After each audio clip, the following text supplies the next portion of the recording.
Well, good morning, fellow JFK travelers. This is Barry Jones again from Standards Plus History Academy, and ready to begin episode 26.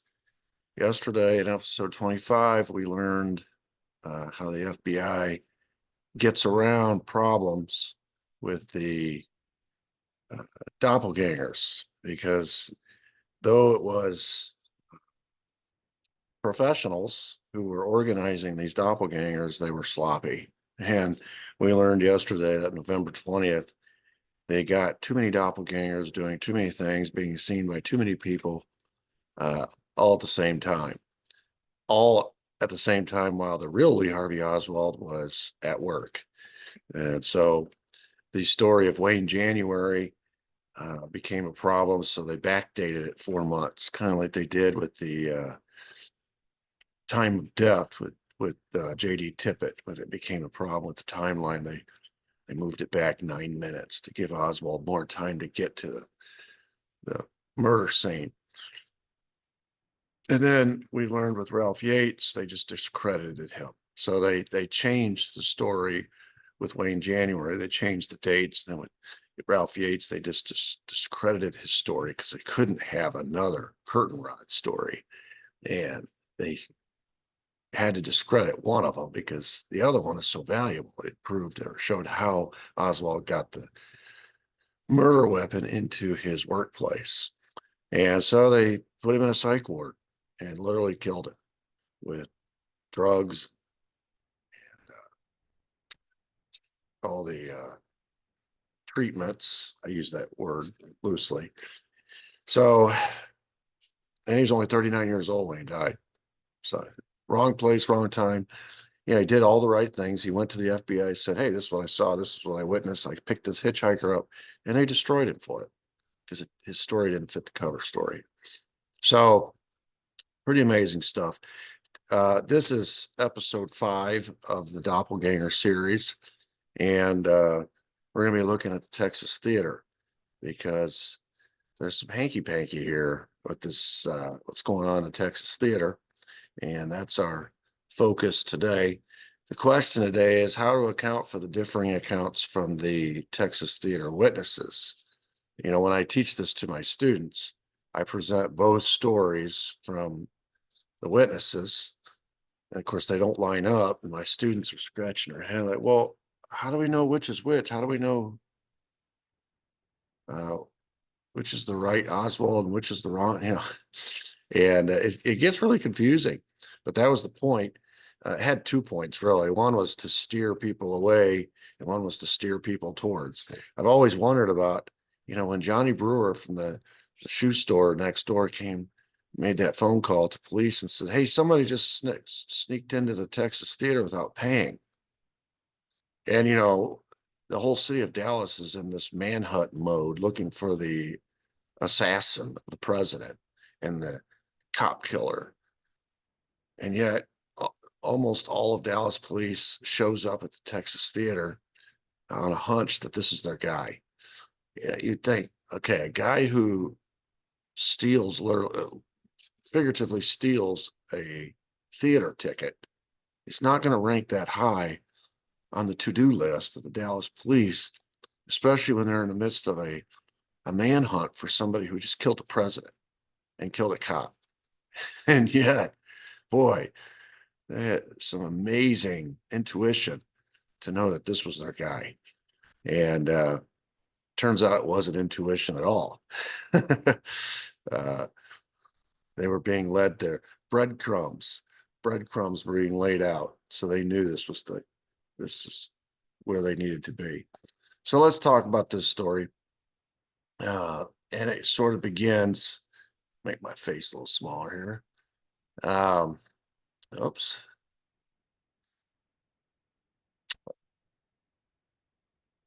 So let's go back to the 10th and Patton crime scene. This is obviously where J.D. Tippit was killed.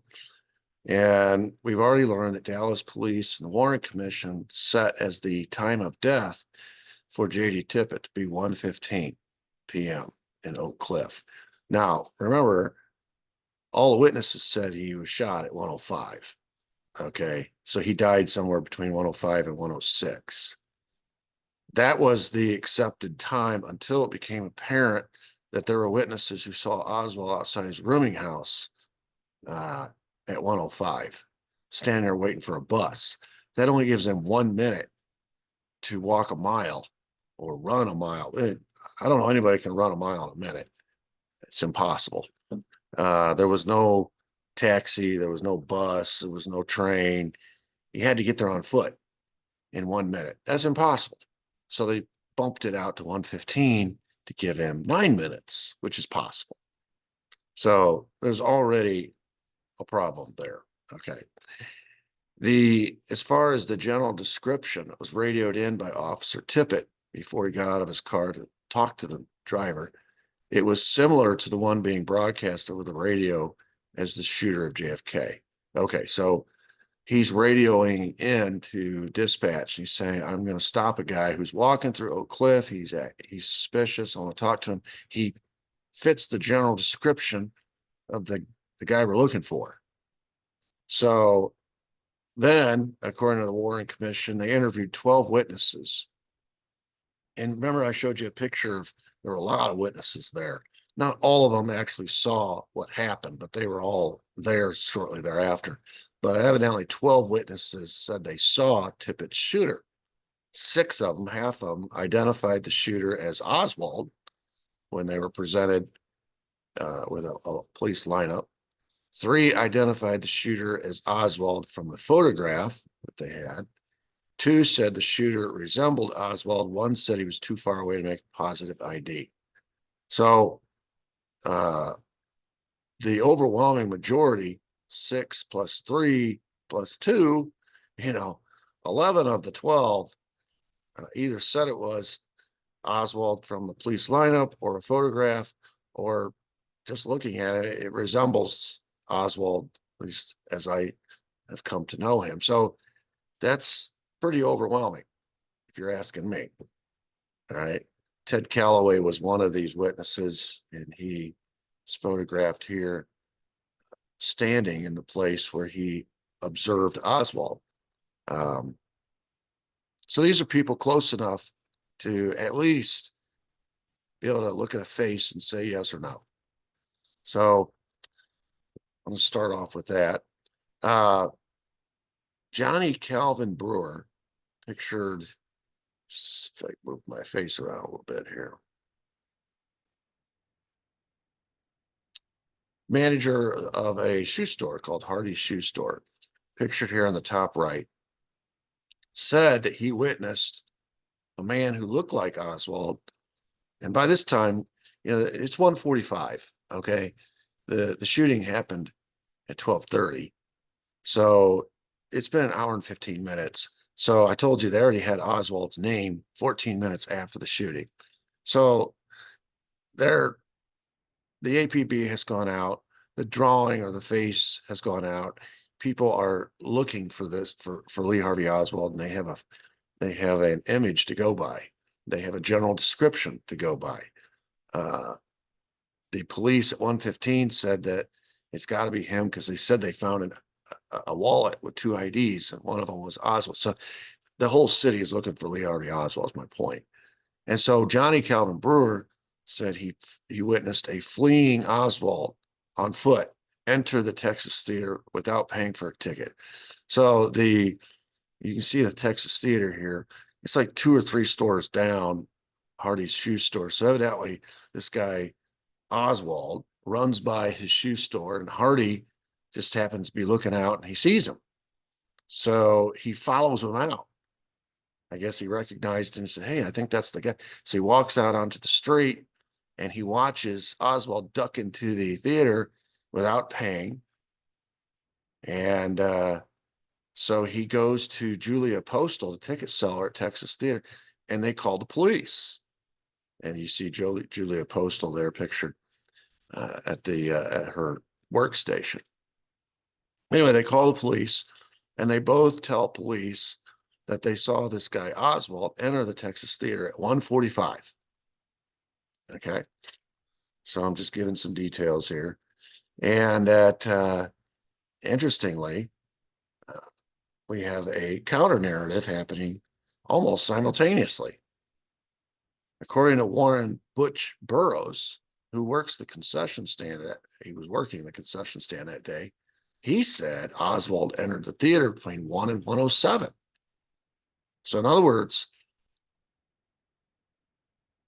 the Oswald that he saw enter has been there for almost 45 minutes by the time Johnny Brewer shows up and says Oswald enters at 1:45.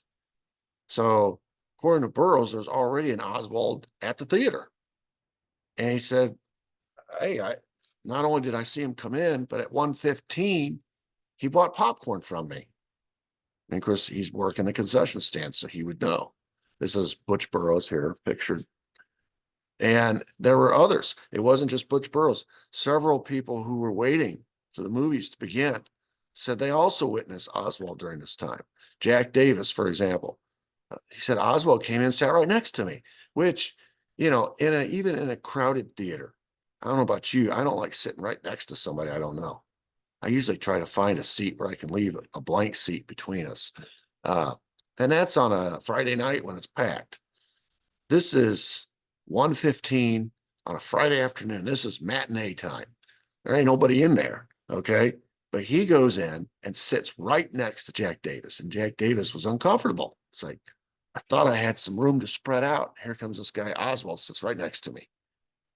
And so, and then a few minutes later, Davis said that Oswald got up, moved across the aisle, and sat down next to somebody else. And he said it was almost like he was looking for somebody because he kept looking at me when he was sitting next to me, made me uncomfortable. Then he goes sits next to this other person, and he keeps turning and looking at that other person. And after he strikes out, 0 for 2, like he's looking for somebody, Davis said Oswald got up again and went out to the lobby at 1:15, which makes complete sense because Burroughs says that's when he bought popcorn from him. So we got ourselves a situation. According to Burroughs, after he bought the popcorn, Oswald re-entered the ground floor of the theater, and then he sits next to a pregnant woman. And this time, the pregnant woman gets up and leaves, and she goes to the bathroom, and she's in the bathroom. And about that time, Dallas police come rushing in the front door. According to Jack Davis, who was still kind of watching Oswald, you know, you're waiting for the movie to start. You got this cat coming in, he's sitting next to you, then he sits next to somebody else, then he gets up and he leaves, comes back in with popcorn, sits next to a pregnant woman. He's kind of making a nuisance of himself. Does that sound familiar?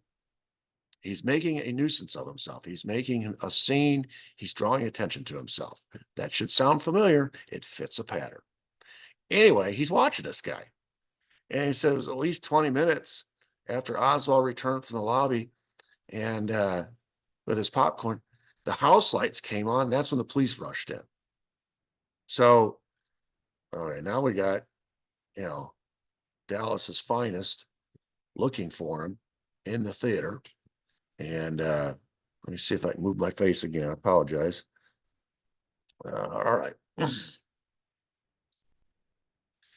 And here's a picture, top right, of Dallas police looking or posing in front of the seat where they found Oswald. So police entered the theater from the front and the back. They blocked all the exits. They've completely surrounded this Lee Harvey Oswald character. And they bring in the shoe store guy. And they said, all right, who's the guy you saw? And Johnny Brewer identifies Oswald sitting in the third row from the rear on the ground floor. So you can see this police officer staring at the seat, which is the third row from the back. And the police arrest him a little bit after 1:45. So the Oswald that they arrest is the guy Johnny Brewer saw. He's on the ground floor. And it's a little bit after 1:45, which is pretty quick response time. You think about it. The police were called and notified at 1:45 by Johnny Brewer and the Julia Postal. And a little after 1:45, they've already made the arrest. And there's the famous photograph. They're bringing him out the front of the theater in front of a big crowd that's already assembled.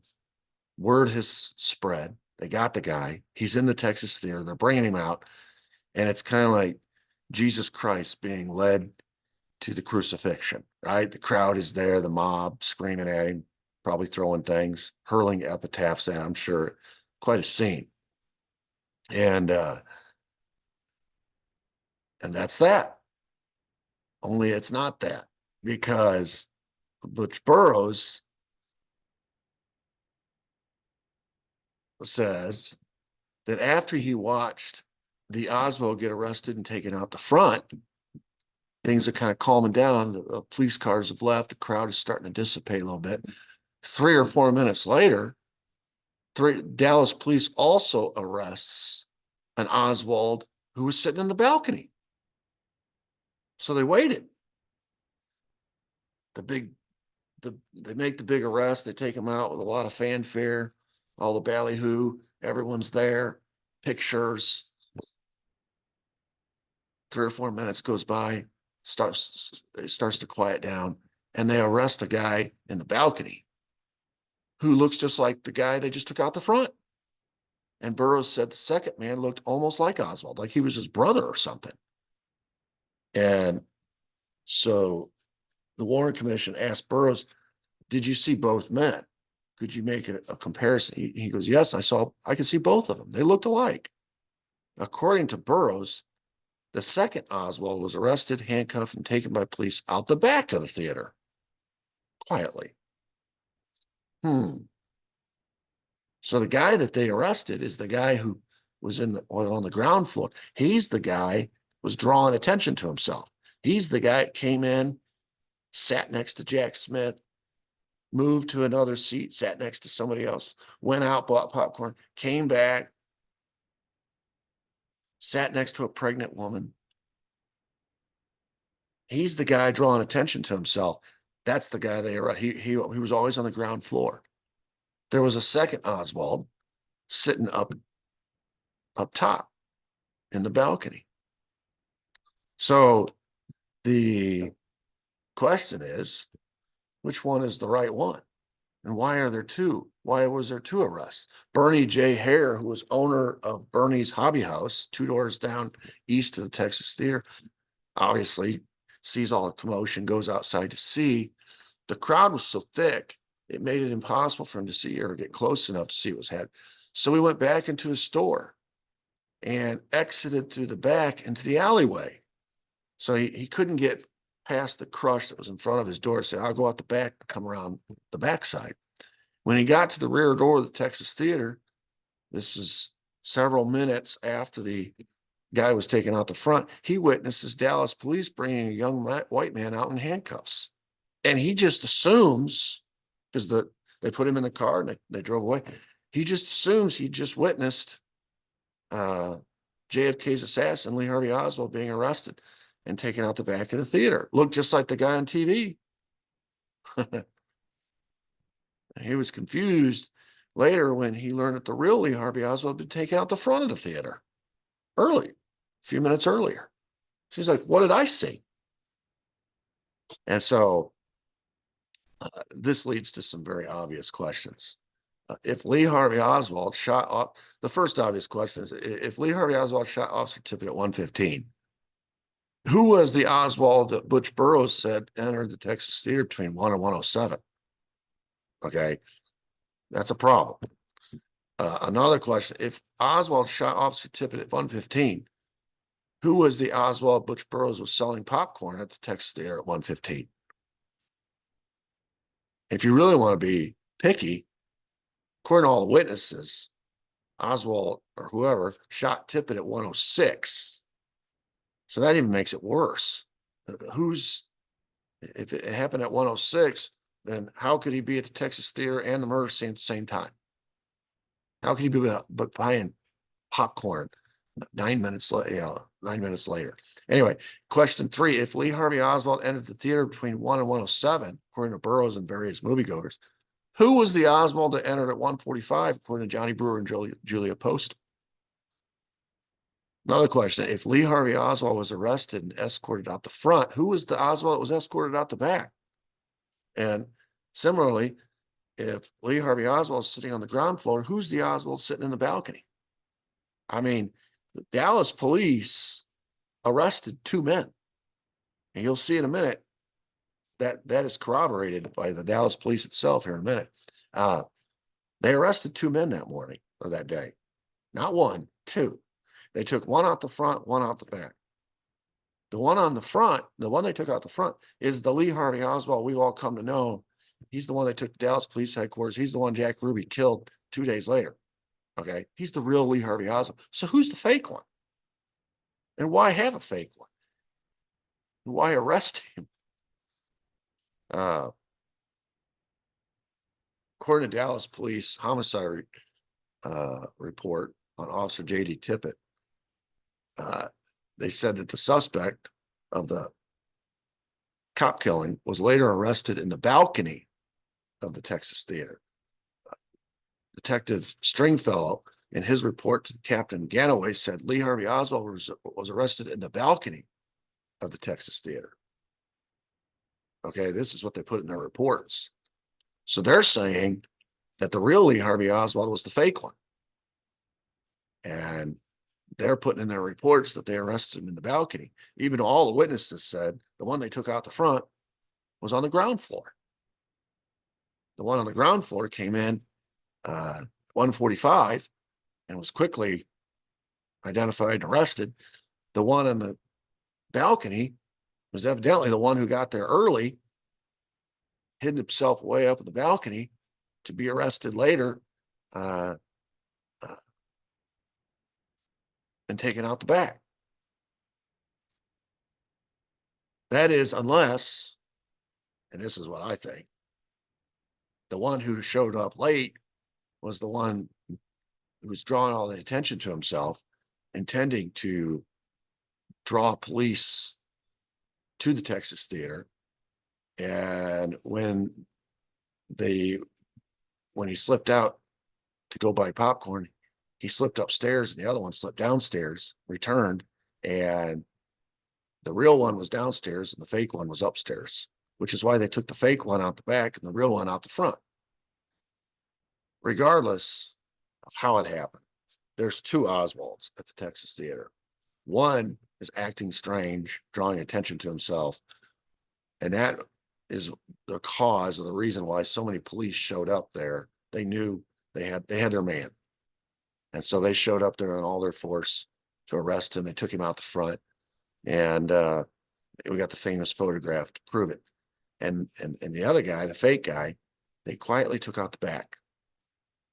And when we look at the couple future episodes, you'll see why they quietly took him out the back. You'll see that they have to get him, the doppelganger, who's been laying all this trail to Oswald, this trail of incriminating information, and now has led the police to him. His job is done. And now they got to get him out of town quietly. And so it's pretty interesting. Here we have contrasting stories. You know, again, it got sloppy. And when you have, the story I've always heard is from I've always heard the testimony from Johnny Brewer. I've known that's who makes the movies. Whenever you see a movie about this situation or this scenario, it's always Johnny Brewer pointing him out, coming out of his shoe store, pointing him out at the theater. And that's what made the cover story. You never hear about Butch Burroughs. You never hear about Jack Smith. You never hear about these other people in the theater who were also witnesses and actually saw him more up close than Johnny Brewer ever did. You only hear the Johnny Brewer story. You don't hear this guy who owned the store next door. You don't hear about, what's his name? Bernard J. Haire. I never heard of him before, before I started doing research on this. And then all of a sudden, you start realizing there were people who saw the second Oswald. And so I go back to what I originally said. When I start this topic with my students, they look at me like I'm half cocked. come on, there's not doubles. There's no such thing as a doppelganger. That's movie stuff. There wasn't a second Oswald. By this point, they're believers. They're realizing, wow, there was a second Oswald, and he was being used to divert attention away and bring attention to, and doing two things simultaneously. And it got a little sloppy. And on November 20th, we found out just how sloppy, when he was literally 3 places at one time. Impossible. But the doppelgangers got excited. And here again, witnesses, I'm pretty sure the guy in the balcony was not supposed to have been seen by anybody except the police. But he was seen. There is such a person as Butch Burroughs and Bernard J. Haire. There was a Jack Smith. There were all these other moviegoers who witnessed. And you start putting these pieces together, and you realize that's how the police got there so quick. And now the fake Oswald needs to go away. So that's where we'll pick up in the next edition of this Doppelganger series. Start helping the fake Oswald make his getaway, while the real Oswald is being paraded around at Dallas Police Headquarters, waiting for Jack Ruby to do his part. All right, that was today's episode. If you enjoyed it, please subscribe to my channel. Hit the notification bell so you'll know every time new content drops. Hit the thumbs up. Also, feel free to check out my website, standardsplushistoryacademy.com. I love the comments. I'm finding out there's more of us out there than I thought. And it's exciting to know that there's a lot of truth seekers out there, and we sort of magnetically attract each other. And, I've been researching this for, just a little personal note, I've been researching this for 25 years. I've mainly kept it to myself. I've shared it with my students. I've prepared all these materials, and I've written it down in books that aren't real widely read, but I've mainly kept it to myself. This YouTube channel was something my wife encouraged me to do. I didn't really think anybody would watch it, I'm honest with you. And I thought, well, if nothing happens, I'll at least have put my thoughts down in video form and can post it on my website. I had no idea the response it was going to generate, and the conversations and dialogue that have come from this. And I'm grateful. It reassures me a little bit to know, encourages me a little bit to know that there's people out there still seeking the truth. So that's what we are. We're truth seekers. So until next time, everybody have a great day. I hope everybody stays safe, and we'll see you the next episode. Have a great day. Thank you.